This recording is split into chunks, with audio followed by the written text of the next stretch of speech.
I did become a flight attendant because it was an attractive job. It's something I had always thought about doing, and ultimately it is driving my passions on the side, funding my passions on the side. My name is Nicholas Alston. I'm 27 years old. I make $51,000 a year, and I split my time between Canton, Michigan, and Columbus, Ohio. Now, the question that y'all have to ask y'all, and again, we all use for the Dave Ramseys and all of this other type of stuff. If you don't have 50K just laying around somewhere, or you have access to it to be able to get to it pretty quickly, then you don't even get in on these deals. And he makes 50. Listen, I'm about to spend his salary to take over all of her stuff because she's under duress and she emotional, which is the perfect combination for taking advantage of these chicks.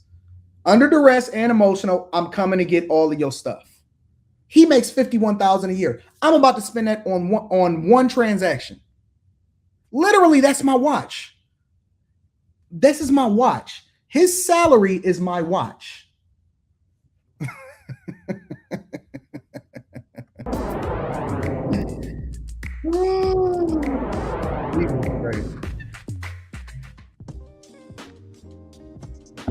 One of the things about being a flight attendant is seniority is actually a very big thing. The longer you've been with the company, the more you get paid, and also the better trips and the better schedule you may have.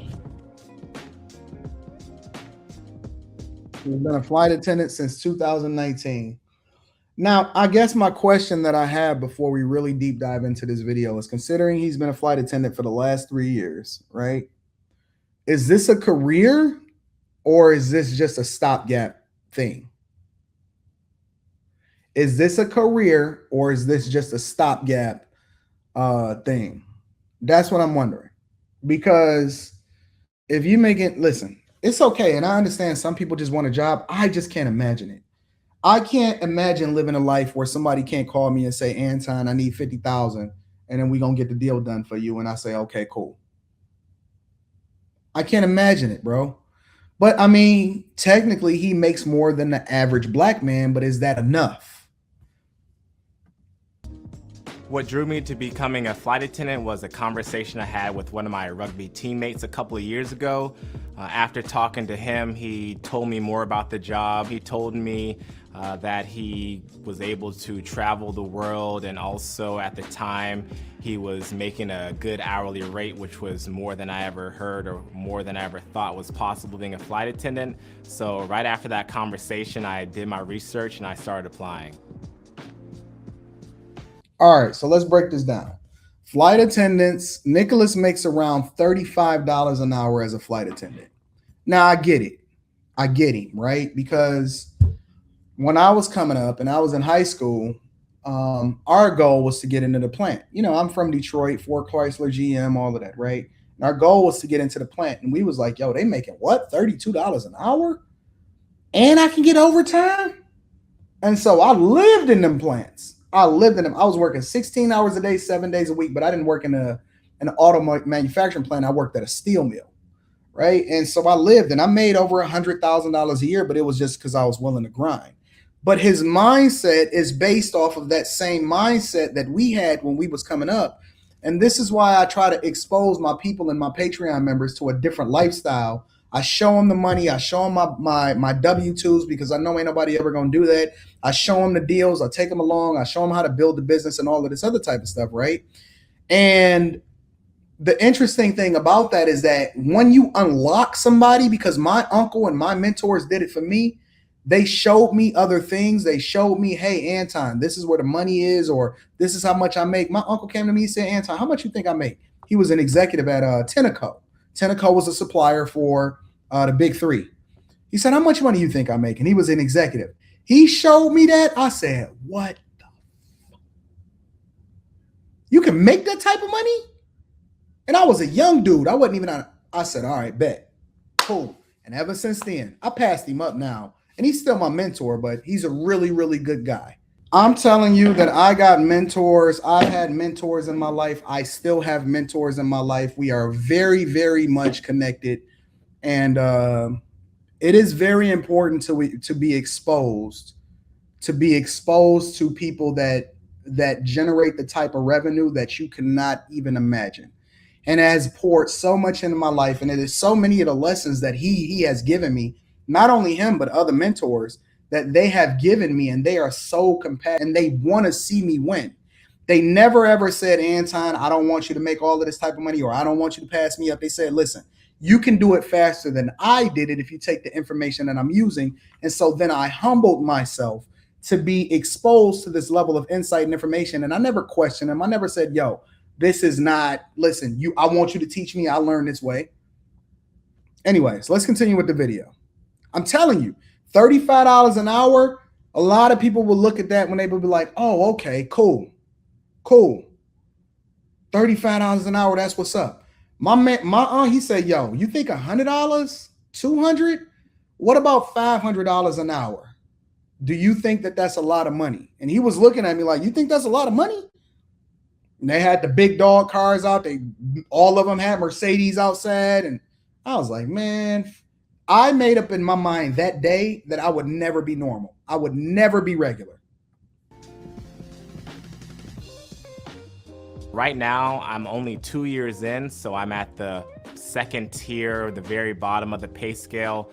But after we cap out, that should double to around $69 an hour. Do they make that much money? $69 an hour? $70 an hour? I will commute to Michigan by plane on Friday, and then whenever I report to my trip on Saturday, I head to the airport. And from Saturday to Monday, I am just flying around the country, bumping here, bumping there, usually laying over in 2 different cities. I usually work 3-day trips, laying over somewhere on Saturday, laying over somewhere on Sunday, and ending up back in Michigan on the end of the trip. Downtown Detroit, listen. That right there is literally downtown Detroit. Detroit is so beautiful. It is so awesome.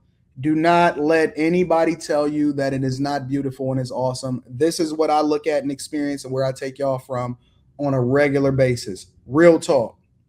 And this is normal. That's exactly what it looked like out there, right there. One of the big hacks that I really like as far as being a frequent traveler or being a flight attendant is Somebody look up, I know where that is. That's the, listen, I'm in airport so much, I can tell you exactly what it is. That's the Delta Sky Club right there. That's the Delta Sky Club at DTW. Trust me, on the A through 128 sides. Real talk. But somebody look up exactly what flight attendants makes. I'm curious as to whether, because y'all saying that he calling cap. I need to know what flight attendants makes. Shout out to Razik. He says, by the way, salute to you, G. You have been on a war path. I am taking all prisoners, no prisoners. Thank you, my friend. I appreciate you, Razik. Airport lounge access that I get with my American Express Platinum card. And that actually cuts down on my grocery bill because I'm in these lounges potentially 2 to 4 times a week. So that's smart. That is very, very smart. What he said is, I don't even eat food at home because I just wait till I get to the lounge, because he got an American Express Platinum, which automatically grants you into the Delta Lounge. So if you got an Amex Platinum with Delta, or you got to pay they got 2 different packages. You can pay the normal package, or you can pay the executive package. The executive package allows for you to bring other people in with you. He's saying that I'm not even spending no money on food because I just eat when I jump into the lounge because I'm flying every single day. Which is weird, because it seems like I would think that, and maybe not, because Delta has a lot of employees, that flight attendants get free food anyway, just because of having access to certain things. But I could be wrong. Derek T says, I watch a flight attendant that works for Delta and she disclosed a salary. This is accurate, $60 to $70 an hour plus different pay incentives per diem. Interesting. Let's continue. Thank you for the information, Derek. I really do enjoy them. I try to bid for cities where I know somebody, so I try to visit a friend, visit some family, hang out with them. Heading over to Kroger right now to get a few things from the grocery store. I don't buy too much fancy ingredients. I just buy food that I think will pack well for my trips while I'm in Canton. I probably spend more money on restaurants for me and my girlfriend whenever we travel or we are in Michigan. The food budget sometimes gets higher than I think it should be, and I would like to save and invest a little bit more, but since food is a passion, food is something I do for a living, I don't mind splurging a little bit. How is food something he do for a living? That don't even make sense. Let me break down this budget. This dude is only, hold on. First of all, let me say this. Canton is actually a really, really good area. It's a really good area. It's not like inner city hood, Detroit or nothing. It's a suburb outside of Detroit. And it's actually pretty close to the Detroit airport, which isn't even in Detroit. The Detroit airport is in Romulus, and Canton is literally right next to it. And I have no idea how he's paying $400 in rent. Either he has splitting rent with somebody, he's living in a really, really small room or something like that, or he's going 50-50 Dutch with something. $800 a month for rent. But I do like the fact that he's keeping his monies, or he's keeping how much he's spending on rent, considering that he's never even home, really, really low. He's keeping his rent incredibly low because he's never there. So that's dope. I like that. That's good.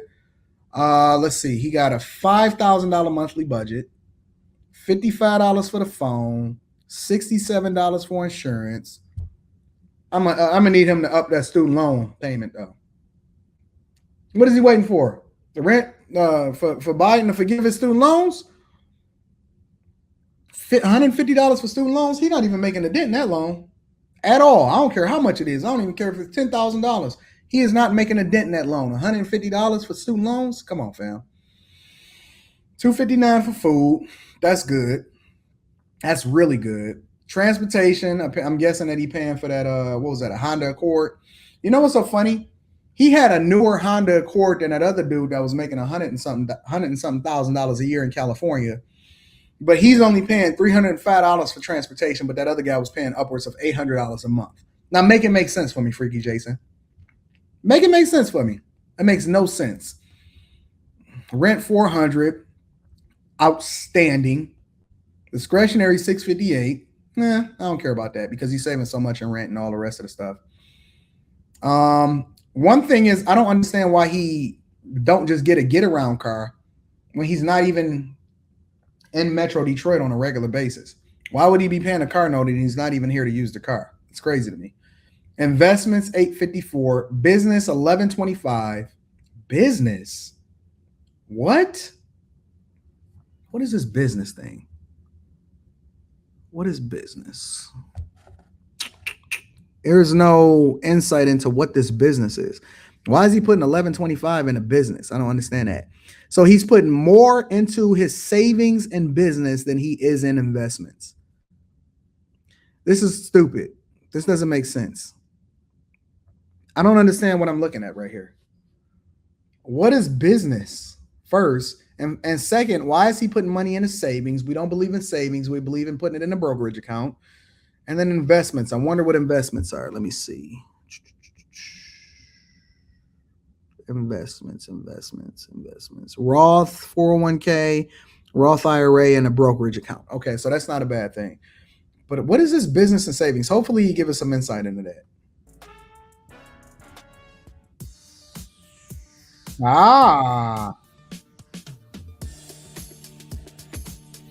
Do y'all know what ghost kitchens are? We'll get into it in a minute.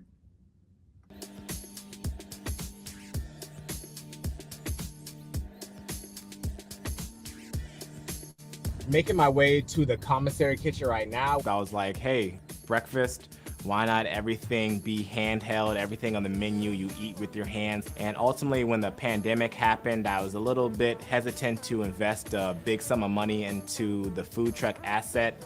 So I decided to go with the delivery and pickup only model. So a ghost kitchen is what they're calling it nowadays. What did I tell? Y'all gonna start fucking listening to me, man. Y'all are going to start listening to me. What did I tell y'all? I said, I just did a live stream on this the other day because somebody asked me a question in the super chat. And I said, listen, any kind of concept that you come up with should be able to be proofed out for less than $2,000. any concept that you come up with a business from a business perspective. And I literally gave you this exact blueprint. I gave you this exact blueprint. I said, listen, if you want to get into the restaurant business or you want to start a restaurant, for example, one of the things that we did that helped us to make a lot extra money was we had a commissary, which allowed for food trucks to go in and prepare their food, because here in Michigan, for example, or there in Michigan, for example, you have to have a commissary if you decide to do a food truck, and that's one of the things that we charge for. And then the second thing that we did is we did a second concept that we just put online: DoorDash, Grubhub, Postmates, Uber Eats, all of those different things. And basically what we did was we used our same restaurant and our same ingredients to create a completely different menu and concept kitchen, to where we then up the prices and we just delivered it from our ghost kitchen. I literally told y'all this. I literally gave y'all the blueprint. Yeah, I agree. Anton, how is his annual income $51,000 and he's spending $5K a month? We gonna get into it. You already called it out, but it's okay. Hold on. Give me a second. Give me a second. Razik said, I need to hear that combo about how much is a lot of money and what he told you, Ant. Include that in the mastermind as well. All right, I got you, Razik. I got you. I literally just gave y'all this blueprint yesterday. Oh, it's not profitable. Having such a new business and not being profitable just yet, it does worry me. I do think about it. I'm happy that my plan is to take money from my main job and to put it into the business and keeping that going until I can ultimately stop that, and ultimately me learning that people really enjoyed my food, saying it's one of the best breakfast sandwiches it has, motivates me. First of all, the breakfast sandwich don't look good. Let me say that, but that's neither here nor there. But secondly, how are you continuing to have to regularly plow money into the business and you're doing a pickup and delivery out of a ghost kitchen? That makes no sense. He needs some help. He needs a mentor because he has no idea what he's doing. Why is he continually? You shouldn't have to continue to plow money into something that's already fully built. Makes no sense whatsoever. And my long-term goal is very ambitious. I want to, of course, make this a profitable business. Right now, we have a French omelet sandwich that we need to make, and we're going to be making a nice velvety omelet in the pan, and we're going to put it on a nice piece of bread with a good smear of cheese. Did y'all see the tablet for the big velvety omelet in the pan, and we're going to put it on. Y'all see the tablet right there? The tablet is literally so that when you get the alert, when you get a new order, and then the alert goes to the tablet, you make the order, and then they come up and pick up the delivery. But he don't even got no workers. All he doing is renting the kitchen, and he's bringing in the ingredients. So I don't understand what the problem is. Anyway, a nice piece of bread with a good smear of cheese, a garlicky herb cheese. That don't look good.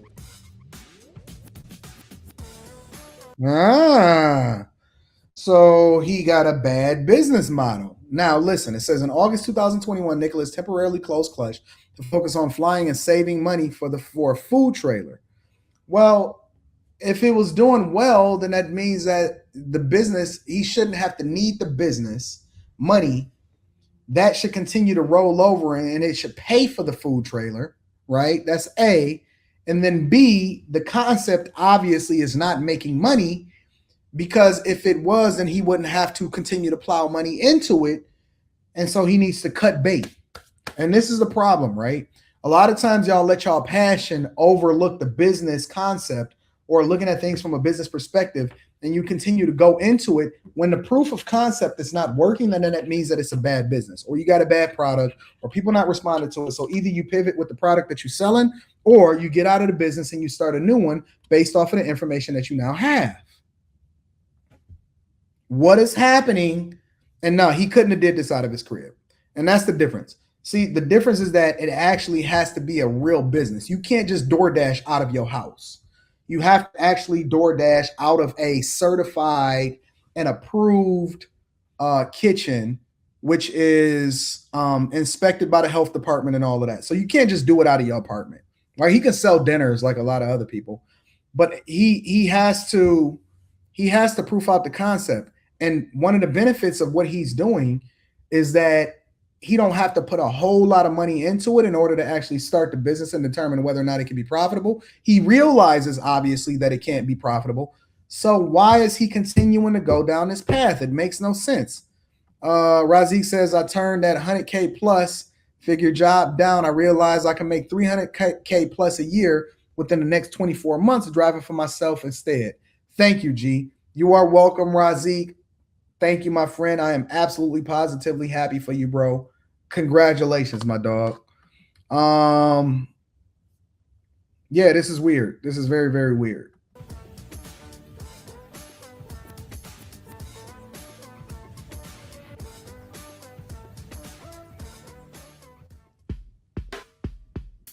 Let me see this homeless. Point style pizza is so good. It's a deep dish, square. The crust is buttery, and it's just so good. In Canton, I am actually renting a room in a condo. I knew it. I knew it. There's no way that he was just paying $400 a month in Canton. He's renting a room, which is not a bad thing considering that he's never really there. But he's renting a room inside of a condo.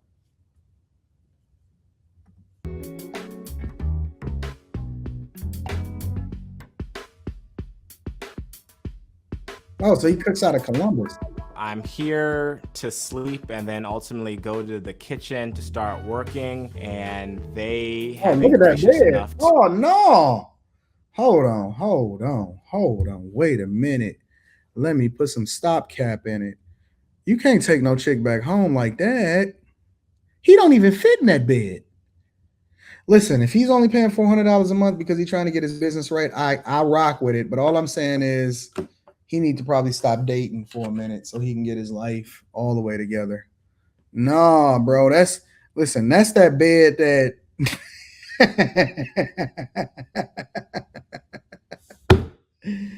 no, dog, that's that bed that I seen that bed in old pictures.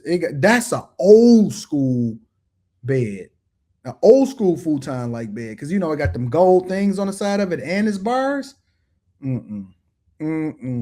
To let me stay here rent free. I don't necessarily contribute too much to the household. That is helping me save money and also ultimately too much to the household. That is helping me save money and ultimately down the future, my parents will be taken care of by me. I hope to sow money into their lives for all the great things they have done for me to support me. Cap. Paying off debt. Let's see this.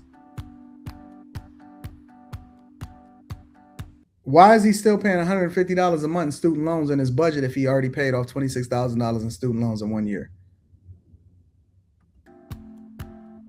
Maybe it's when I first started paying my student loans, I actually was just making money from eBay and Uber and DoorDash. So I got a job in the hospitality field working on that food truck, making $15 an hour plus tips and a little bit of overtime. And that kind of kick-started my high gear into paying off those loans.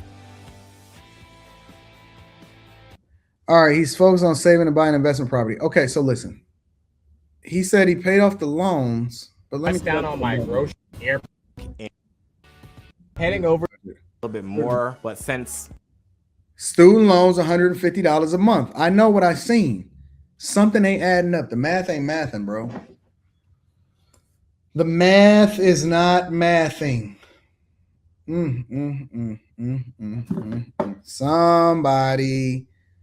Somebody say student loans $150. The math ain't mathing, big dog. Let me see. Oh, yeah, mom's parent plus loans. So you still paying student loans. He's still paying student loans. It's still his loan. Even though his mother took it out for him. No. That's his loan. And I wonder what the debt really is. It's his loan. I don't care what y'all say.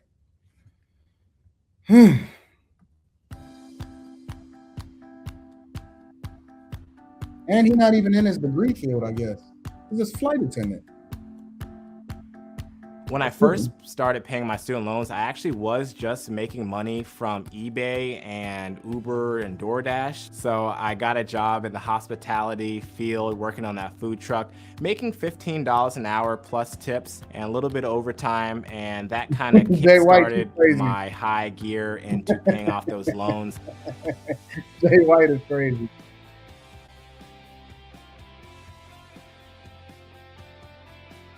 Eventually, he hopes to have a portfolio of properties that he can provide as affordable housing. Oh, no. Not affordable housing. Are we in this to make money, or are we in this to put single mothers in homes with the EBT money? Affordable housing? Oh, no. This man has no business mindset at all. You can keep that affordable housing. Not me. Not I. Each month, I try to hit a target for saving. My take-home pay, I would ultimately like to save 50% of it, but right now it kind of hovers around maybe 35 to 45%.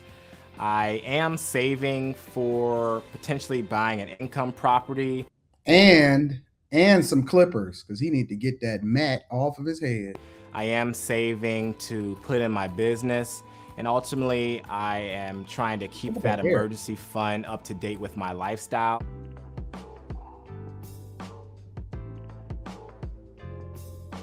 That's good. That is good. 15% into his 401k at least. At least he also hopes to expand Clutch into other cities and eventually move to Washington, D.C. Not going to happen with the way he's trying to do this. I do want to keep on accelerating my assets and growing my net worth.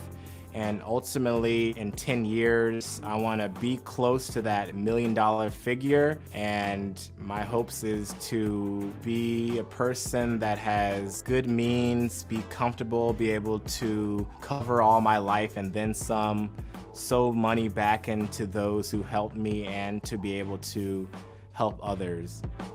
All right, I think I've seen enough here. Honestly, for me, this is very, it makes me clutch my pearls personally, because I don't want to live my life like that. And nope. I wanted more, so I decided that I wanted to go into a field that actually generated more revenue. I'm guessing that he's going to do okay in his life, and he's going to be able to find a girl to sleep with him on that bed. But that's a no-go. So anyways, make sure y'all join the Patreon. Link is in the description as well as pinned to the top of the chat. If you need to kick it with me personally, you know how to holler at me. Anton Daniels 413@gmail.com. I love you guys. I appreciate you. Thank you for continuing to rock with me. Anton is about to pack my bags so I can get up out of here and I can head back to Michigan so I can take care of this business and buy these properties. I love you. I appreciate y'all. I'm going to holler at y'all later. Stay focused, y'all. Stay focused.